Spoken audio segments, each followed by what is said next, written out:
And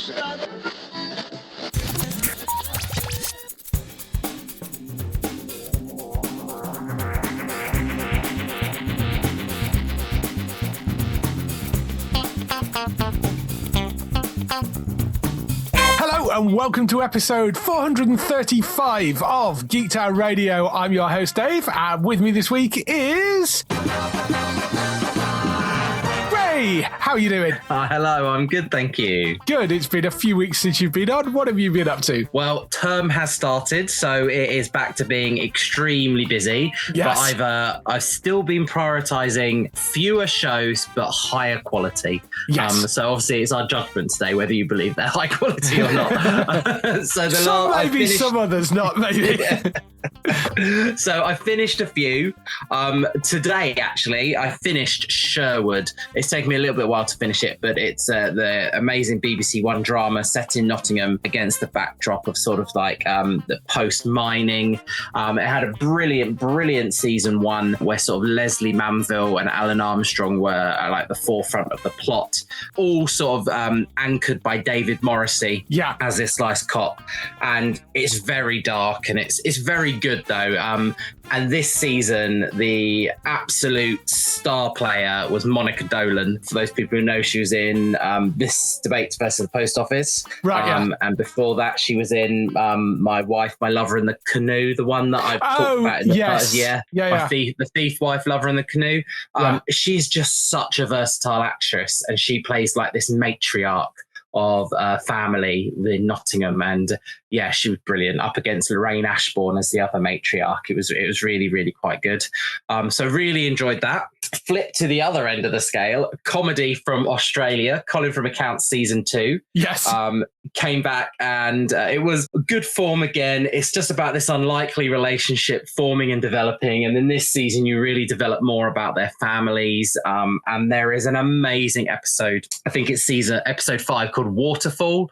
And to me, it's one of the best episodes of sitcom I've ever seen. It just sort of tells the story of, you see both of them at the start of the episode planning her to come over for dinner straight after her shift in the hospital. And then you see it from his perspective. She never turns up.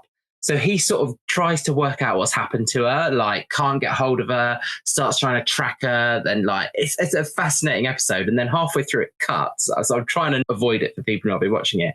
And then shows her version of events of why she didn't turn up. And it was so funny. Like all the things she went through are just like a catalogue of the most unluckiest situations anyone can imagine.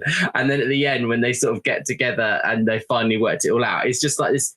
It was a really well-crafted episode. And so it's such an amazing program, what they've done there, just sort of like all based around. Colin is a dog. Yes. So it's just, I absolutely love it. And actually, iPlayer then suggested some of the previous stuff that Patrick Bramall had been in, who's one of the writers and stars of it. Right. It's really, really good. You haven't started that one yet, have you, Dave? I haven't, no, but I hear a lot of good things about it. And it's one that I've almost picked up a few times, and then other things have got in the way. It is one that I will probably go and look at some point because, it's so easy to get into as well. It's quite nice. And then I watched Grace. So Grace is filmed very near to me. So for the listeners I know, I'm very close to Brighton, and I run down in Brighton quite a lot.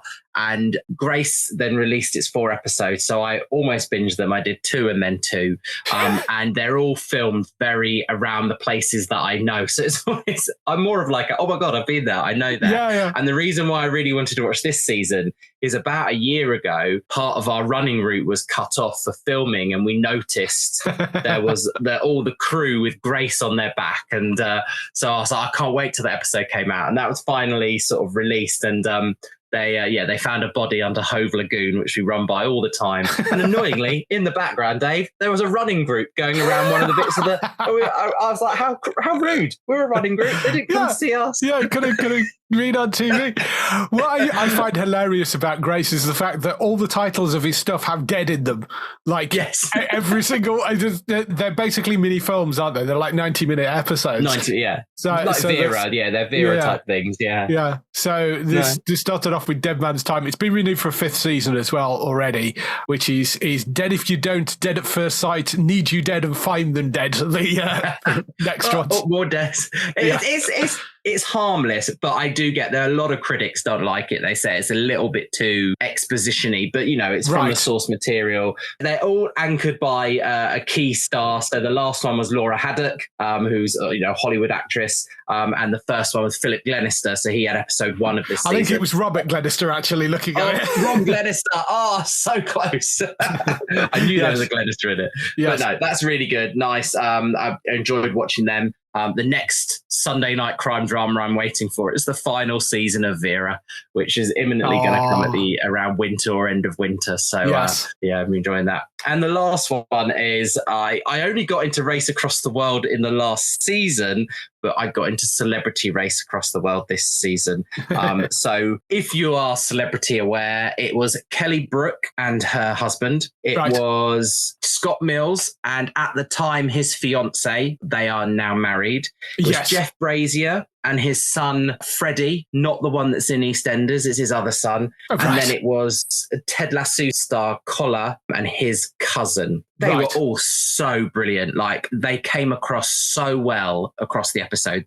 You really got to know each of them and what they were going through. And it sort of took it away from their identity on screen or on radio. And I just felt they were so warm. And even me and my partner were like, any one of them would win and we would not feel bad. They were just such a lovely bunch of celebrities.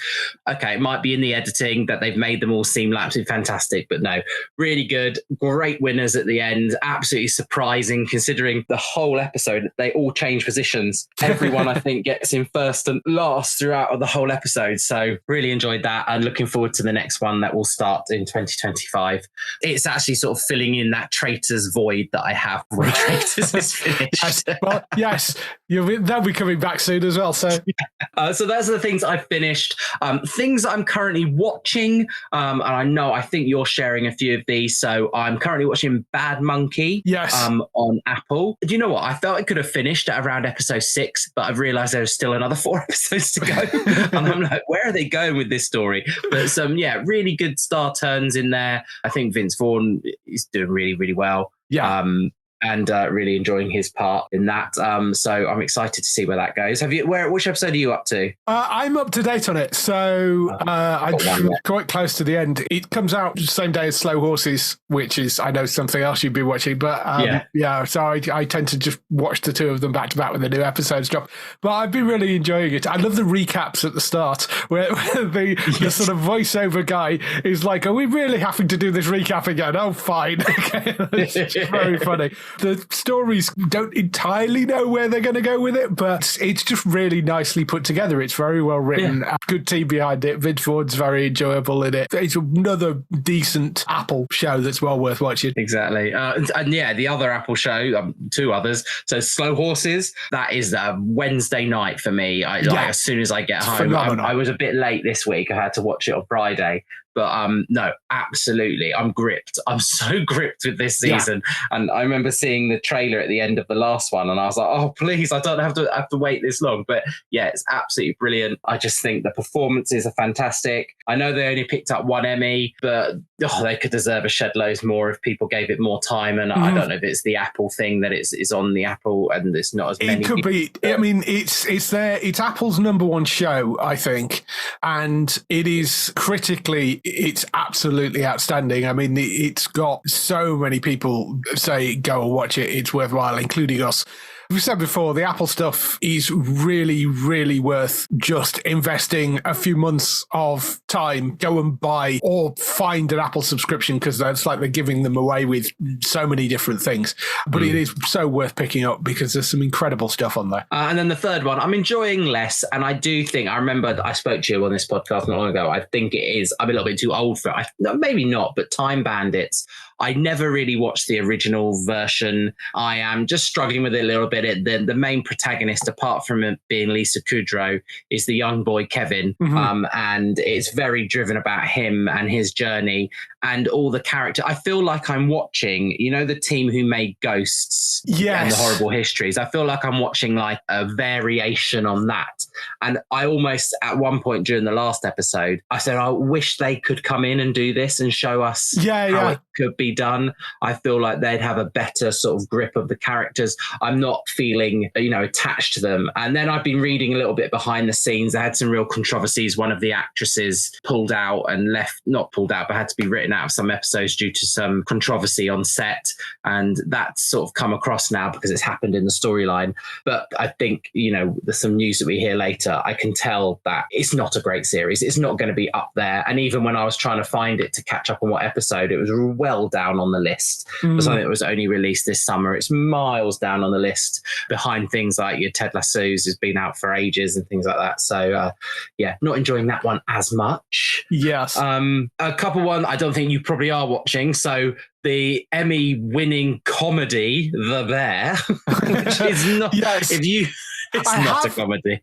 Yes, I know. I have started that. I'm about halfway through the first season of it, and I need to get back to it again because it's one of those things I pick up when I've got gaps in other shows. So I will go back to it, and I have been enjoying it. It's just, it's just one that I've not kind of picked up. And no, it's not really a comedy. There are 2 episodes in season 2, which are probably the reasons why they won the Emmy, which is Fishes and Forks. They are not comedies. Are definitely not comedies. They are just powerful, powerful dramas. And episode 1 of season 3 was some sort of like ethereal music video in my mind. It was just a very long sort of flashback, nostalgic, like learning more about Kami, who's the lead character. And I genuinely, I had to pause it midway through. Like, what are we watching? Like, have I missed something about what we're watching? But it's good. I love part of season 2, but I'm like 2 episodes into season 3. I'm a little bit behind the releases and I'm just not loving it as much. I think I'm going to reserve my judgment until the season is over. So good luck, Dave. Let me know. Season 2, you will love. It's really, really good. But season 3, I'm a little bit, Got to the episode of The Cleaning Lady where they, I'm not sure if you're there, they sort of ended this narrative arc with the dearly departed Adam Canto. No, I haven't got that far. I thought I was slightly further ahead when we last spoke than I actually was, and I hadn't actually got to season 3. I am now in season 3. I'm about 3 or 4 episodes in, I think. Yeah. So I think I'm 6. I watched the 5 or 6 I just watched, and it's very well done. And they've all sort of been dedicated to him. And then this one kind of closed that arc of the storyline in sort of a fitting way. But I heard what you were saying in a couple of podcasts ago about, is it a mixture of motion capture, or I think they found clips from the cutting room floor or clips from previous seasons and managed to sort of stitch them together because he just doesn't talk. But it is quite a fitting end for his narrative, I'm going to say. Okay. So good luck with that one. And then I know you don't watch it, but Taskmaster came back season 18, which is incredible. All the comedians out there that want to appear in it. So we have a bit of a mixed lineup. So Andy Zaltzman, legendary Radio 4 comedian and cricket fan, does a load of news on cricket. Baba Tunde Aleshe. We've got Laura Siddy, Jack D, and Rosie Jones. So 18 seasons in and they can absolutely smash out the park. And I didn't know, not Laura Siddy, Emma Siddy. I didn't know huge amounts about Emma Siddy, but she is so funny. Episode 1, properly making us laugh. And she was the one I knew least about. And obviously Rosie and Jack are always good for a laugh. So Taskmaster fans. And then I know you're going to talk about it, but I'm so cross I haven't been able to see Agatha all along yet. I've been loyal to my Marvel friend who's been away on holiday and they landed on Sunday. And then unfortunately, I've got a parents' evening this week. So when we finally do get to sit and watch it, I'll have 3, maybe 4 episodes to watch in a row. So when you talk about it later, I put my hands in my ears and go la la la la la for a bit. Yeah, well, I don't mention any spoilers. Yeah. There's loads I know coming up in the next couple of weeks. Now we're finally with the end of the Olympics and the Paralympics and all the things that sort of went on around that. The TV schedules are sort of coming back to life, and like just scanning down some of the stuff that's coming. I just know it's an absolute bumper autumn run into Christmas. And there's just too many things for me to mention that I really want to put, that I keep adding to my list. But no, looking forward to what's coming up. So Dave, it's over to you. Yes, there is a lot of decent stuff coming up. Just before we get to the TV, on the gaming front, I'm not going to talk much because it's gaming and Gray doesn't do gaming, but I am still playing through Satisfactory 1.0. It's just been outstanding, that game, and they've pushed out a few updates for a few little minor bug fixes. Coffee Stain, who the people that make it, have been so supportive, and I just want to give them a shout out because they've been really, really good. You know, the game's just been released. They're keeping an eye on things there. If there's minor little errors or little things go wrong, they've been fixing them almost immediately. It's just been fantastic. I've never seen a game launch that's been quite this smooth. Been really, really solid. And it's such fun. I've got to the point in the gameplay, because it's this thing about building factories, and I usually got to the point where you get to nuclear power in the factory building and kind of give up, and I've got to that point now and I'm still going, and I'm just kind of about to start doing it. And yeah, so I am really looking forward to being able to play the rest of that. It's been such fun so far. So Satisfactory, if you've got a PC and you're a gamer, go and pick it up. It's wonderful fun. In terms of the TV, though, I'm going to start off with something completely off the wall. After Baywatch, Moment in the Sun, which is available on Disney+. It is a documentary about Baywatch. Did you watch Baywatch when it was out? I did, yeah. And I even had a bit of Baywatch Nights as well when it tried to come back. Yeah, there was Baywatch Nights and Baywatch Hawaii. They didn't actually mention Baywatch Nights. Maybe they're trying to sort of forget that entirely existed. They did mention Baywatch Hawaii a little bit, but it is basically a documentary about the cast of Baywatch and what happened to them and interviews with them. It focuses quite a lot, particularly on Jeremy Jackson, who played the kid Hobie in that, because he, like a lot of child stars, really didn't cope particularly well, let's say. So they did focus quite a lot on him and some of the troubles that he's had since leaving. He seems to be doing okay at the moment, but they have people in there, like obviously they had interviews with David Hasselhoff, Pamela Anderson, Gregory Alan Williams, who was the lone black guy, the regular cast, yeah. And they do sort of talk about that as well. I mean, they do cover a little bit of that. It's a weird setup in how they've put the documentary together. It's like it's been edited by somebody with ADHD, because it seems like it's just all over the place. And there's sort of, there's clips and they're jumping from one thing to another. It's not helped by the fact that Jeremy Jackson and some of the others, they'd obviously done interviews at a couple of different times. And like in one, he's got like a massive beard. In the next clip, he's got like a no beard or like a short stubble.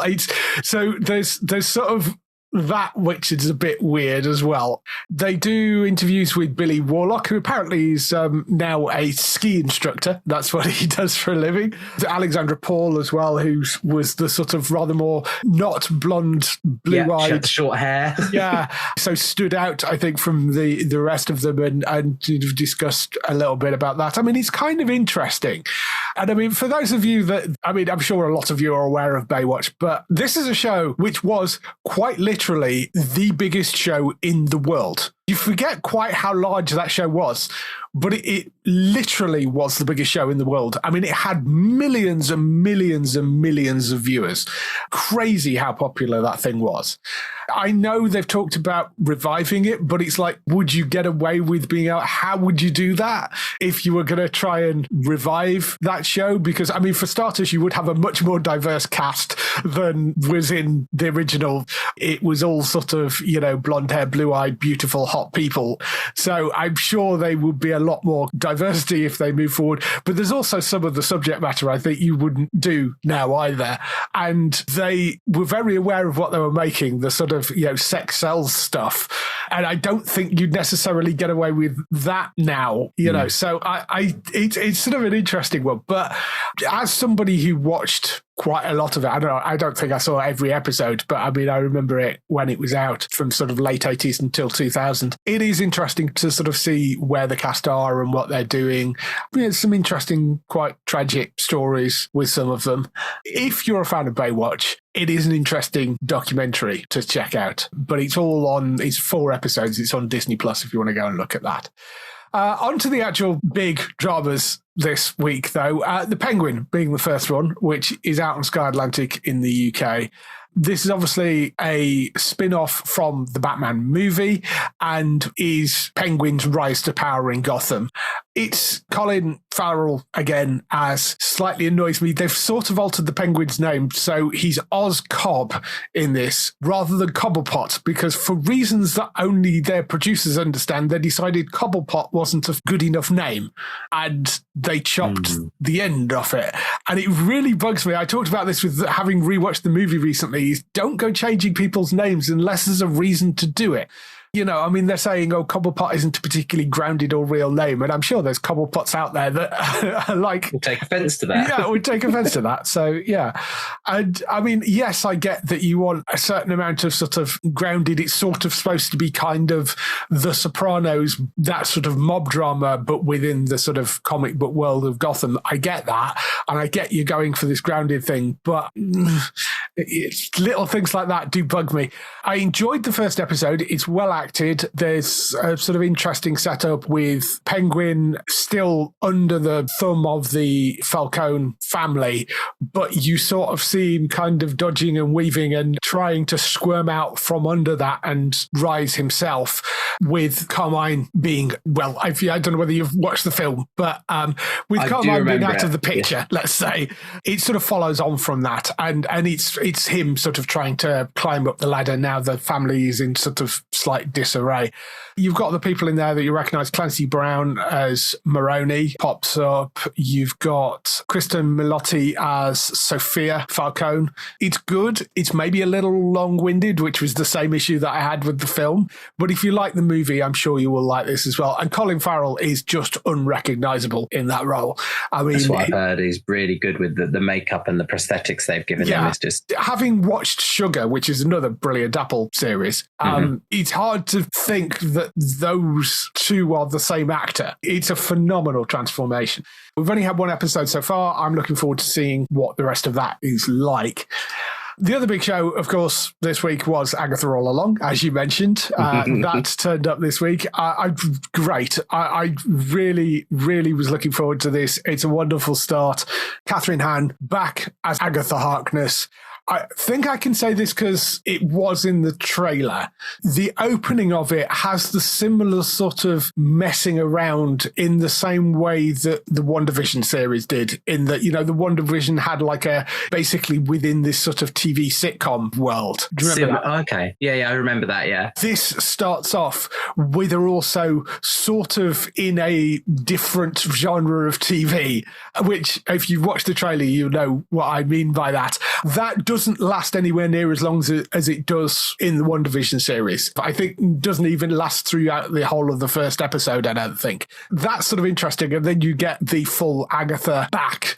And the basic premise of it is that she is trying to put a group of witches together to walk the road, which is the Witches' Road, which is a way of trying to get their power back. I mean, that's the basic kind of narrative. So it's sort of a witch version of Wizard of Oz, with them trying to walk this road to go and try and regain whatever they want. And she's put this group of people together. So it's sort of a twisted version of The Wizard of Oz. I loved what they did with the opening 2 episodes. I thought it was wonderful. wonderful fun. There is singing in it. The cast are great. It's got Catherine Hahn. It's got Audrey Plaza in there. Joe Locke plays this sort of young student who is trying to get Agatha to take him with her. You've got Deborah Jo Rupp in there, who you will probably know as the mother from that 70s show, or the grandmother on that 90s show. She plays a Westview resident that sort of gets roped into the she was in Wonders. Division, wasn't she? She played like his boss's wife. Yes, I think so. Yeah. But she's back in this and gets roped into the scheme as well. There's a few other characters that were in WandaVision that do sort of pop up. But yeah, it's fantastic. Really, really good opening couple of episodes. Very much Marvel back on form. Extremely enjoyable. I can't wait to see the rest of it. I'm just disappointed there's only 2 episodes out so far, so you've got to wait for it to come out. So that's really, really worth checking out. And the other thing was over on Paramount Plus. I picked up Tulsa King, which is a sort of dramedy, I guess. Sly Stallone, isn't it? Yes, it's Sylvester Stallone. It's another Taylor Sheridan one, because what on Paramount Plus isn't made by Taylor Sheridan at this point. It's from Taylor Sheridan. It's Terrence Winter is showrunner on it, who did things like Boardwalk Empire. And Sylvester Stallone is essentially playing this mafia capo who is from New York. It opens with him having come out of prison after 25 years. He kept his mouth shut, goes and meets his boss to see where he will now fit in the organization. And the boss basically sends him to Tulsa, which is in Oklahoma, and is this, I mean, it's not really a backwater town, but it's like not New York, you know? So he's sent essentially to the middle of nowhere to set up a criminal operation. He's obviously not particularly happy with this, but he kind of makes the best of it. And it's very, very funny. It's got some good drama in it. It's kind of like a lighter version of The Sopranos in a lot of ways, in that he isn't a particularly good guy, but he is extremely likable. And the people that he's dealing with generally are not particularly nice people either. So you're sort of on his side quite a lot of the time.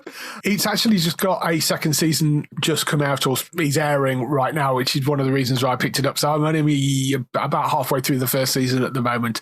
But another brilliant one. I don't know how Taylor Sheridan manages to just churn out these ideas, because, you know, you've got this, you've got Yellowstone, you've got Lioness coming out for another season, but multitude of other things. I mean, he's just brilliant. He does an amazing job with it. But yeah, Stallone's great in the lead role of that. It's got Martin Starr in it as well, who you might know from the Spider-Man movies. He plays the teacher in the Spider-Man movies, and he was also in Silicon Valley as well. He's great. He plays a pot dealer, or a pot shop owner, as they are now. Definitely worth going to pick up Tulsa King if you were looking for something new. I keep getting targeted ads for it, like every time I'm just turning on my Fire Stick. So it's not just in Paramount Plus, it's at the lead of my Fire Stick. I get sort of targeted Tulsa King quite a lot. Yeah. I didn't think it really interested me, but I've heard good reviews of the second season. So yeah, it's so much TV coming out there. Yeah, it is well worth going to check out. It is very, very good. Really worth going to pick up. A lot of that Taylor Sheridan stuff is just very well done. I mean, ironically, I haven't actually watched Yellowstone, which is the thing that really put him on the map. But I watched quite a lot of the other stuff that he's done, because he's responsible for Yellowstone. He's responsible for Mayor of Kingstown, which is another great series. Lioness is his, as well as all the Yellowstone spin-offs. Lawman Bass Reeves, Landman, he's a new one that he's got coming up as well. There's a whole ton of stuff, but that's certainly one I would recommend you go and pick up. But it's on Paramount Plus if you've not caught that yet, but it is very funny as well. So that's the stuff I've been doing this week. Let's move on to some TV and film news.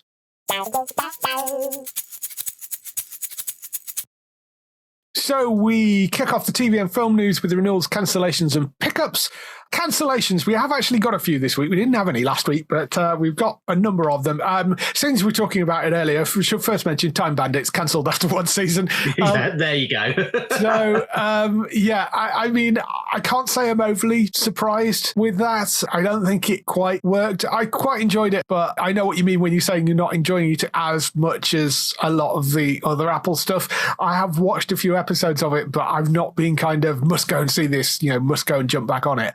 So I can't say I'm overly shocked. No, I'm not. And sad for Lisa Kudrow, another thing that's sort of not landed for her. But yeah, if you do go and read, people who do want to go and read like what's been going on behind the scenes with the actor Charlene Yee, you can understand there's probably a lot of lawsuits going on. So yes, I mean, I'm sure Lisa Kudrow will be fine. She can cry into her bags of money from Friends, which they still get paid at this point. Yes, other things that have been cancelled: Orphan Black Echoes, unfortunately, cancelled by AMC after one season. I really quite liked what they did with that. I thought it was a nice way of taking the ideas of the original Orphan Black and going in a slightly different direction with it. This was Kirsten Ritter was the main lead, and your lady that's in everything. What's her name? Keely Hawes. Keely Hawes, that's it, yes. Keely Hawes was the other one. I did really enjoy what they did with it, but part of the issue with that show is it had a very weird financial model in that there was about 5 different people that were actually kind of involved in the finance of it. It's one of these international things, so it was launching in different territories, like at way different times.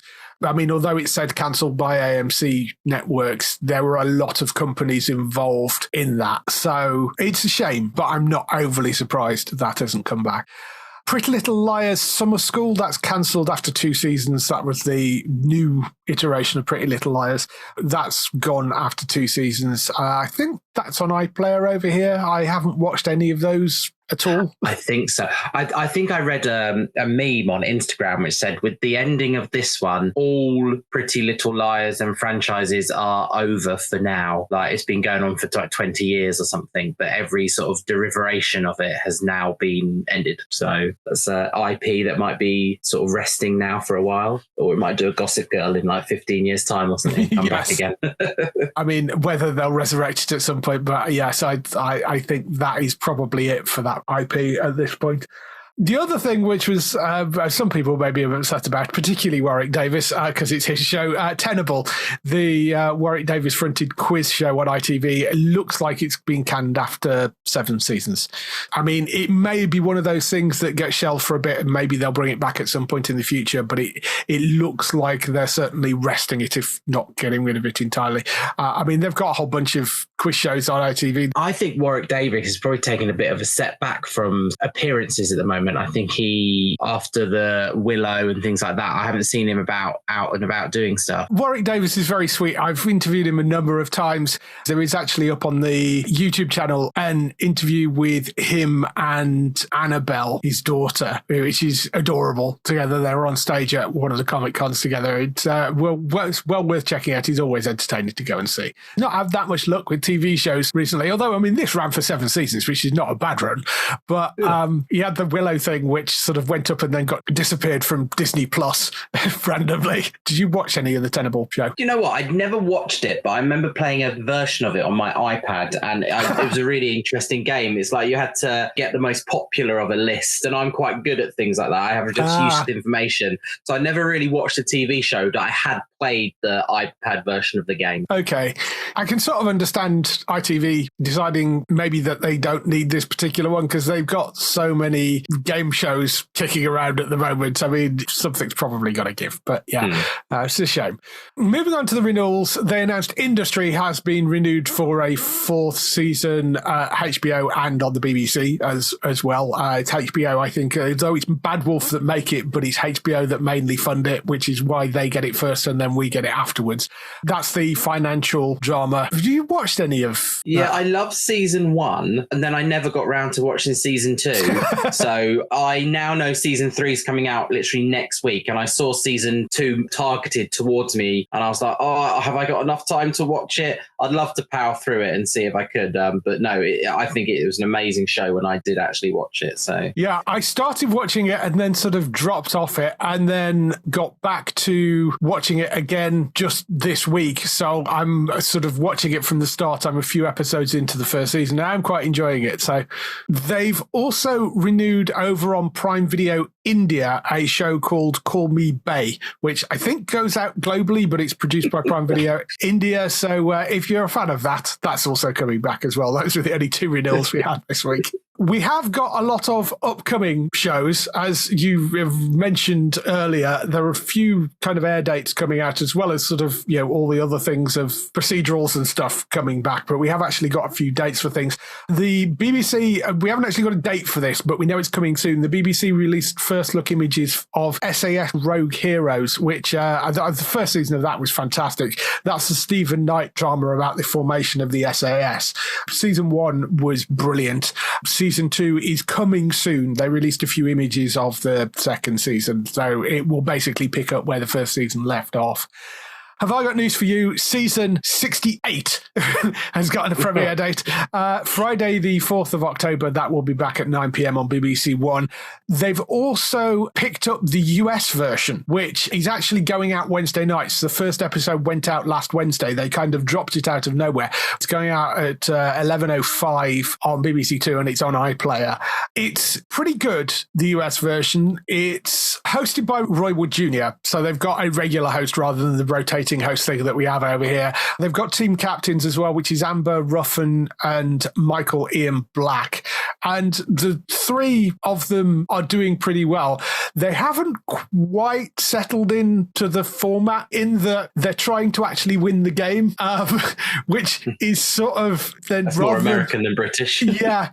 Rather than just sort of making jokes at the expense of the news stories, they're sort of trying to get the right answers. And to be fair, they did that in the very, very early days of the original show as well. It's just they're 68 seasons in at this point, and they're very settled into sort of messing around and making jokes in the UK version. So, I mean, it will grow with it, but I mean, it was still funny, and they're picking up obviously mainly American news stories. It's been run on CNN in the US, which is a slightly odd place to run a game show. But if you want to see the American version of it, it is up on iPlayer as well, so you can go and check that out. And obviously, it will go out weekly because it's topical. The Ark returns for its second season. That is coming on the 3rd of October to Sky Sci-Fi. This is about a space ark, basically, that is sort of leaving Earth. It takes place 100 years in the future. They're off on this planetary colonization mission. They're the last surviving members of the human race. They've reached their destination at the end of the first season, but they find it's uninhabitable, so they've got to kind of go off somewhere else. But there's also, as well as the problems with the ship, the fact that the top ranking members of the crew were all killed instantaneously, so the people that are actually in charge are the lower ranking members of the crew. There are other arcs floating around they discover in the first season, some of which are hell-bent on making sure that they're the only arc left to survive. So, there's all sorts of wonderful, weird, wacky kind of stuff going on with that show. It is sort of pure sci-fi, but it's very, very enjoyable. And it's from Dean Devlin, who worked on Stargate, and also Jonathan Glassner, who worked on SG-1. So it's not up there with Stargate in terms of quality, but it is a very enjoyable series. Worth going to check out. But yeah, Thursday, the 3rd of October on Sky Sci-Fi, if you want to go and check that one out. Lioness returns for its second season on the 27th of October. We've got a date for that now. That's another one of the Taylor Sheridan ones about a sort of elite forces unit. Really enjoyed the first season of that, which was called Special Ops Lioness, but they've dropped the Special Ops bit. It's just called Lioness now. So that's back for a second season. The Cleaner returns for a third season. That's on Friday, the 4th of October. That's the Greg Davis series. Are you up to date on that? I've seen a few pretty of them. much, yeah. I watched the whole of the last season in 2 days, I think. So. Yeah, it's a very easily kind of watchable thing, and it is very, very funny. People like Ben Wilbond, Steve Pemberton, Conleth Hill, Vicky Pepperdine in there as well, Gemma Whelan. There's a good set of people as sort of the guest cast joining Greg Davis in the third season of that. Worth checking that out, but 4th of October for that. There's a new show called Sweet Pea coming on the 10th of October. That's coming to Sky and Now. Stars Ella Purnell, who was in Yellow Jackets and Fallout. Is a young woman, seemingly a wallflower, who is pushed to the edge by life. Like, her dad's sick, she's overlooked at work for a promotion, guy she likes won't commit to her. Eventually, everything piles on her. She just loses it. Suddenly, the wallflower is gone, and in its place is a young woman capable of anything. Her life transformed as she steps into a new intoxicating power, but can she keep her killer secret? It sounds like it's going to be quite an interesting one, that. It's called Sweet Pea. It's on Sky. 10th of October, that one lands, if you want to check that one out. Over on Netflix, they've revealed that, do you know the Monster series? That was the Dharma one that they did for the first season. Second season, which is out now, is the Menendez murders. They've announced the third season, which is already planned. They've announced Charlie Hunnam from Sons of Anarchy is going to be the lead in that, playing Ed Gein, who was known as the Butcher of Plainsfield. He was a grave robber who actually admitted to 2 murders, but they strongly believe he was connected to a whole string of unsolved murder cases. The nickname is because when they eventually arrested him and looked around his home, he had collections of like human organs and clothes made out of human body parts. Sounds like a lovely chap. So that's the subject matter for the third season. So the announced Charlie Hunnam is going to be doing that. Did you see any of the Dharma one? I know it got No, I didn't. It's on my long list that one day, you know, when I'm in bed ill, I would watch it again. But I've been surprisingly healthy for the last 18 months. It is one that I would like to watch, but I just know it's not one that I want to put on and just try and catch episode by episode. I think I want to do the long haul with that one. Yeah, I want to sort of binge your way through. Yeah, no, I get that. So the Menendez Murders one, I think, is out now already. And obviously Dharma is up on Netflix. But this will be the third one in that sort of murder thing. They're Ryan Murphy shows, those, I think. Sticking with Netflix, but over onto Black Mirror Season 7. We don't know anything about what Black Mirror Season 7 is going to be, other than there is a follow-up to the USS Callister episode, which is the sort of Star Trek spoof episode with that sort of dark Black Mirror twist to it, which was fantastic. They're doing a follow-up to that. It's the first time they've ever done a follow-up to a previous episode. So there's that. But what they have announced is some of the casts that are coming up across the season 7. So we've got Awkwafina in there, Bianca Brooks, Peter Capaldi is in there as well, Emma Corrin from The Crown, Patsy Ferran from Firebrand, Paul Giamatti from Billions, The Holdovers, and a million other things, Lewis Gribben from Blade Runner 2099, Isaiah Aikil, I think his name is, the Citadel he was in, Moshida Jones, Sienna Kelly from Domino Day, Billy Magnuson from No Time to Die and Roadhouse, Rosie McEwen from Blue Jean, Christine Milotti, who mentioned earlier was in The Penguin, Chris O'Dowd is going to be in an episode from Big Door Prize, Bridesmaids, Moonboy, and a million other things.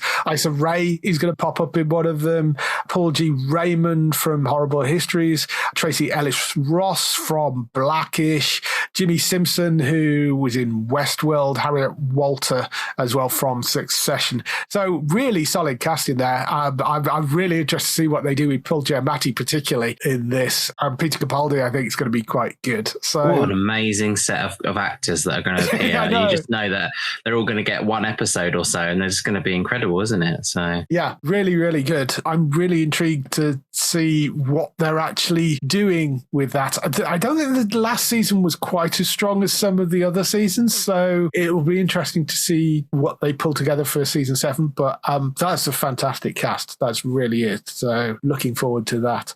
Over on ITV, they've ordered a new espionage thriller called Betrayal, starring Sean Evans, who is one of those faces you might recognise. He was in Endeavour, he was in Vigil more recently as well. Plays a guy called John Hughes, who joined MI5 during the War on Terror and was at the forefront of averting a big terrorist plot on UK soil. Now he's in his mid-40s and married with 2 children. He's struggling to adapt to the new MI5, where threats to national security have changed, and he's forced to adapt to the values of a progressive work environment on a a hunch, John meets Ehsan, a British-Iranian man with links to the Manchester gangland who claims he has intelligence about a plot on UK soil. Before he can share the intel, Ehsan is executed by a lone gunman and John impulsively kills the assassin in retaliation. This triggers a chain of events which puts John on a direct collision course with his superiors, or furious that he appears to have got involved in a Manchester gang turf war.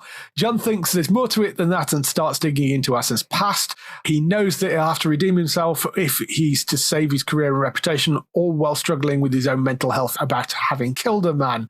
It's from David Elridge, who is an award-winning playwright. It's described as emotionally intelligent, thrilling, and darkly funny, interestingly. So, darkly funny is not what I would have got out of that description, to be honest. But, that's fine. But it's set in London and Manchester. Don't know exactly when it's landing. It's called Betrayal, stars Sean Evans, coming to ITV. It sounds like a solid enough ITV drama, I would have thought. Will it replace Vera? I just don't know yet, Dave. I can't. The judgment, it'll be measured against Vera. Everything gets measured against Vera, yes. Over on the BBC, they've announced the cast for the new Sally Wainwright show, which is called Riot Women. We have mentioned this briefly before. Riot Women dives headfirst into the world of 5 women who, along with 2 riotous backstage singers, come together to create a makeshift punk band in order to enter a local talent contest. But in writing their first original song, soon discover they have a lot to say, and this is their way to say it. So, yeah, it's about the formation of this punk band made by a group of older ladies, let's say. It's Joanna Scanlon, who I adore, who's in After Love and the Thick of It as Beth. You've got Rosalind Craig from Moonflower Murders and Serpent Queen, the brilliant Tasman Grigg from Sexy Beast episodes Green Wing, Lorraine Ashbourne from Sherwood and Almonds Not Normal, and Amelia Bullmore from the Buccaneers and Vienna Blood are going to be the main band members in there. That sounds like an excellent cast, I think. Joanna Scanlon is very busy at the moment. She's popping up everywhere. What else is she in? Is she in, she's in Slow Horses. Is she? Yeah. Oh, and she yes, she was in the first season of Sherwood. Yes, I'd not made that connection, but yes, of course she is. She is currently on a real fight. Like, look, she's doing a lot of good things. She appears in a lot of their places. Yes, she was in Boat Story recently as well. A Very Royal Scandal, which is the Amazon series, which is... Has that dropped yet? I don't think it's dropped yet, or it's out soon, but there's that. She's great. I'm looking forward to that. I think this could be a really, really fun show. Sally Wainwright, of course, she had one show cancelled recently, that thing on... Renegade Now, yeah. But he's behind things like Gentleman Jack, Happy Valley, Last Tango in Halifax, all those things. So back on the BBC, and I don't know whether this is going to be an ongoing series or whether it's going to be a one-off, but I think this is definitely going to be worth looking at, I think. Yeah, I think so. With people like Joanna Scanlon, Lorraine Ashbourne and Amelia Bullmore in, I think that would be a really, really good... And Tamsin Gregg, to be honest. The only one I don't know huge amounts about is Rosalie Craig, but, you know, so... Yeah. Don't know when that's coming out. I think it'll be next year, but that's the main cast for that one, and it's called Riot Women. Over on Sci-Fi in the US, there's a new comic book adaptation coming, and it's got some names that some people might recognise. Melanie Scrofano, who people will know probably from Winona Earp, and David James Elliott, who is no relation, despite having almost my exact name, as far as I know anyway. He was from JAG, the precursor to NCIS. That's probably the thing he's known for, although he was in Heels more recently, that Stephen Amell, Alexander Ludwig wrestling show. The series is on one miraculous day in rural Wisconsin, the recently deceased suddenly rise from their grave. But this is no zombie story, as the revived appear and act just like they once were. When local officer and single mother Diana Cypress, played by Melanie, is unexpectedly thrown into the center of a brutal murder mystery of her own, she's left to make sense of the chaos amidst a town gripped by fear and confusion where everyone alive or undead is a suspect. So David James Elliott is playing Wayne Cypress, who is the town sheriff, and Melanie is playing Dana, who is Wayne's daughter, and he's obviously an officer as well, and he's sort of was about to leave town when the Revival Day thing all kicked off. I think this sounds like a sort of interesting, slightly different take on those. You know, we had that string of sort of people coming back from the dead or just miraculously turning up out of nowhere TV shows. There was about 8 of them over the course of 3 years. It's a very soap opera thing to do, isn't it? Yeah, there was a whole bunch of them. These shows where people were either dead or brought back to life or traveled through time or suddenly mysteriously appeared on a beach. And there was this just cluster of them at once. So it's sort of in that vein, but it's taking a slightly different sort of tack with it. It's called Revival. It's been made for Sci-Fi in the US. Don't know where it'll land over here, but we'll have to wait and see. But those are the leads. There are a lot of Winona Earp fans out there. I'm sure that will draw an audience. And there are a lot of, obviously, fans of JAG and subsequently NCIS. I mean, JAG was the show that started the whole NCIS thing off, really. He played Palm on that and then popped up in some of the NCIS things, I think, a little bit later as well. That could be an interesting one to look out for. So that's all the news we've got for this week. Just some highlights for next week on TV next.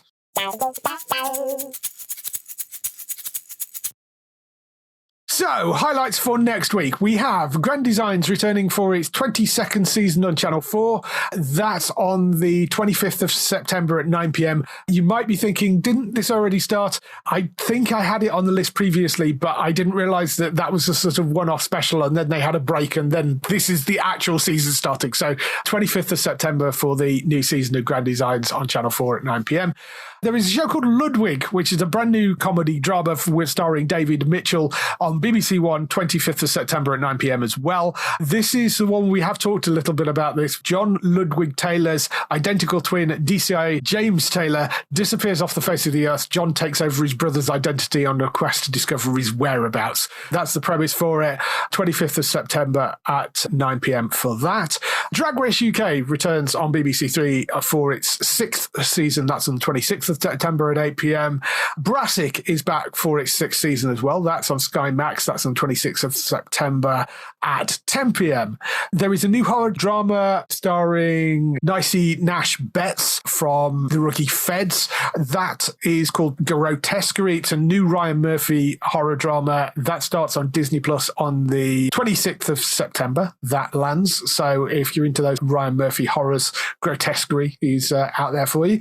Joan, which is a show which seems to be trailered all over the place, but that is the Sophie Turner series, which sees a star as Joan Hannington, inspired by the life of the UK's most notorious jewel thief. 29th of September at 9 p.m. for that on ITV and ITVX. That's called Joan. Paddy and Chris Road Tripping, which is a new show coming to BBC One on the 29th of September. This is sort of Top Gear without the cars. It's Paddy and Chris getting older on a road trip series, which is more about sort of them getting older and discovering things in life rather than actually being about cars. You'll see them head around Europe, basically. Paddy and Chris Road Tripping with Paddy McGuinness and Chris Harris, 29th of September on BBC One. And SEAL Team returns for its 7th and final season. That's on the 29th of September at 9 p.m. And Industry, as we were talking about earlier, season 3 of that lands 1st of October at 10:40 on BBC One and will be on BBC iPlayer as well. That's the latest series of Industry. So there's some interesting stuff in there, I think. Definitely, yeah. I obviously, Industry, I want to go back and watch 2 and then 3. I've heard lots about Grotesquerie, RuPaul's Drag Race. Obviously, as the RuPaul's Drag Race correspondent for Geektown, I'll be watching that. And Ludwig is definitely one that is on my radar as well. So yes, maybe Grand Designs. Ludwig, I think I probably will take a look at. SEAL Team as well, I think, out of that lot. And once I've caught up on Industry, I will get to season 3, but I'm a while off that yet. So if people want to find you, where can they find you? So they can follow me over on social media. I'm at Gray the Geek or at Gray Panton. And if you really want a laugh, at the weekend, me and my partner went to a fancy dress, 90s themed, as gladiators. So you can see us with our pugil sticks if you want to go over and see that. So it was a very, very brave moment for me, but I'm over there. But yeah, follow me over there. Yeah, I think I saw those photos. I just thought I assumed it was your regular weekend attire. Yes, of course. So go check out Gray across the socials. For other people involved in the show, Matt, you can find at entertainmenttalk.org for lots and lots more podcasts. And Daryl, you can find over at hollywoodnorthnews.net for all those TV series you love which are shot in Canada. For us, you can visit the website at geektown.co.uk throughout the week and see all the latest air date information. If you want to get in touch with your questions or comments, email us on podcast@geektown.co.uk. Leave a message on the website post. Find us at Geektown on Twitter, on Facebook at facebook.com/Geektown, YouTube at youtube.com/Geektown, Blue Sky at Geektown, Instagram at Geektown UK, UK, TikTok at Geektown UK, and Threads at Geektown UK. That is everything. We shall see you next week. Bye-bye. Bye-bye.